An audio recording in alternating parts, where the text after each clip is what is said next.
Hey there, YouTubers. I was gonna maybe make this a spooky ball episode, but as we'll be at the very end, I have an outtake, you could say, a blooper, a candid, where cutting room floor, where my I found out it's not working, the spooky ball.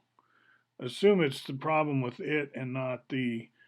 Anyway, talk about that later. What's happening now is Camp Mighty Moose.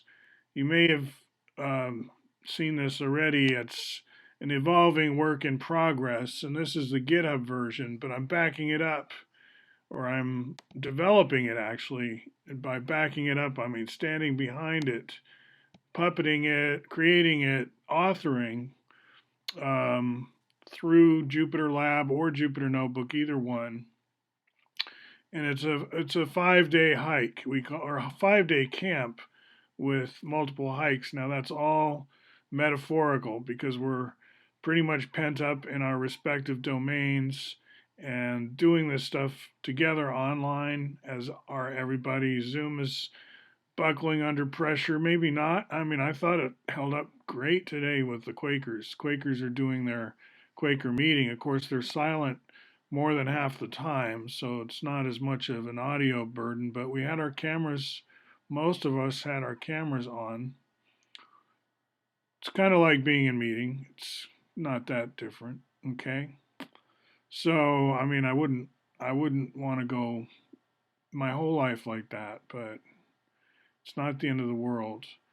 So this is an interactive environment that the students, the campers, are expected.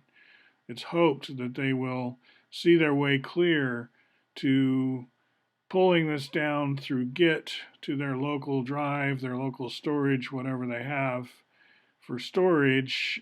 And also, they might fork it if they have a GitHub account, which I seriously work to talk them into. That's not because I'm a salesman for Git. I'm not a salesman. This stuff's free, open source. These are the things they need as personal workspace tools in, I would say, a Python centric environment. In other words, the computer language here, named for Monty Python. We've got some, like they're out of school and they're teenagers. So we want to talk about factorizing, prime numbers. I sneak in or make sure a lot of academic topics are included. In fact, if they want to get into calculus or something, I do my best to, I'm not a textbook author by training, but I did work at McGraw-Hill, and I have seen a lot of textbook training materials. And so, this is the way it's done now on the internet. I've got a lot of flack for this on Math Teach, on the math forum, Forum 206. It's like, oh, what an awful way to be teaching or learning anything. But be that as it may, it's not my totally not my invention, this stuff. I didn't come up with all this, but I dreamed of things like this, like a lot of people did. Literate programming, Knuth had that vision. Everyone's wanted this kind of a Prospero's books kind of environment.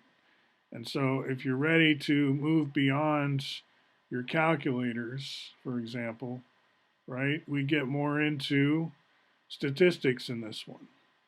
I think I might change my link here. I want to actually go to StatsWorks. So further down, let me just show you this as a last thing. StatsWorks is where I'll take kids instead, I think. And this is doing more to integrate and differentiate in a very digital sense, right? Discrete, with sigma notation, you could say, because the increments are visible. We're doing like, 10 to the negative eighth power, or 1 to the negative eighth power, I should say. Except that doesn't make sense. So going further down, you can see my differentiate and integrate functions.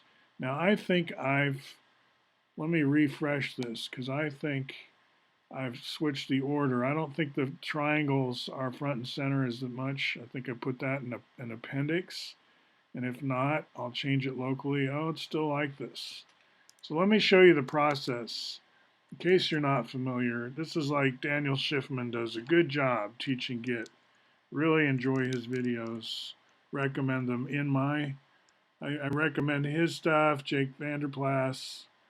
Okay, so I go to School of Tomorrow, which in my case is in my documents, School of Tomorrow, and I say git add because it's this in particular. I want to make sure, I could commit everything at the moment, but it's really, I just want to see if that's the one. Okay, there's a lot of stuff I'm not trying to put on GitHub here, tons of stuff.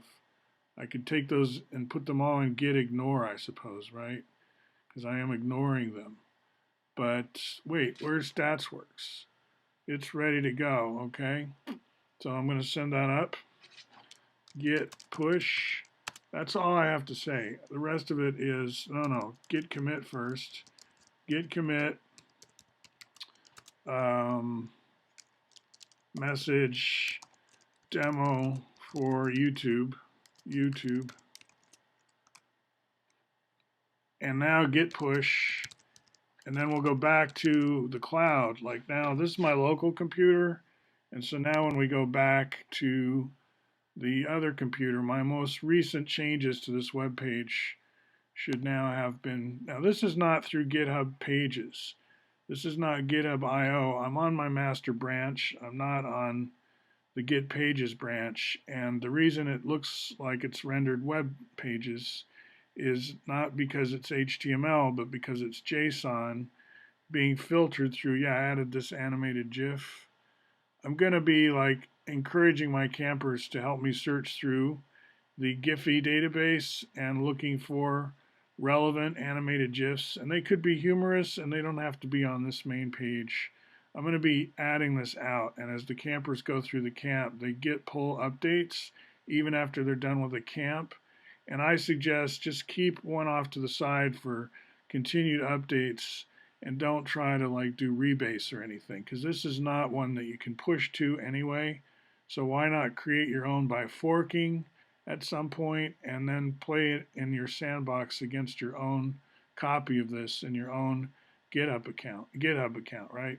So here I go from calculus straight to the normal distribution and it's integral, which I compute discretely. None of this, fancy none of this, what do you call it, indefinite integral closed form. It can be done, but I don't do it here. And mainly I'm looking for skills to do this kind of drawing. Like I do want to show the area under a curve. I've seen it in textbooks all my life. How can I do it? So I study it, and here's one solution. It's maybe not as cool as it could be. Can I make this bigger, I wonder?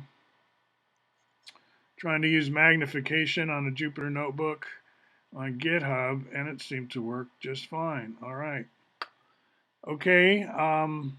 Sorry it's not a spooky ball episode. And see you next time. Oh, one more retraction. I've been wanting to say this. I don't think that this virus really is one of those fancy kinds with the icosahedral shell, like the spikes coming off. It kind of looks like it in the pictures when they show these spheres, but I think it's just a fatty lipid sheath that it harvests from whatever cell it's coming from, coats itself in a strand of RNA that's just wound up, wadded up RNA material in a fatty ball. So that's why it's very susceptible to soap. It's not protected by a hard capsid with these special numbers of capsomeres, if I'm not mistaken, and I may be, but I'm doing a retraction here because my reading now is that it's a helical virus and it really doesn't enjoy the protection of something like this, which is why washing hands does work and it wouldn't on some other kinds of viruses. So, some are worse. All right, that's what I needed to say, and we'll talk to you soon. Hey there, YouTubers. It's been about a week. I think I'll do maybe more. I'll call this, I was going to call this a spooky ball episode. What the hell? What? Oh no.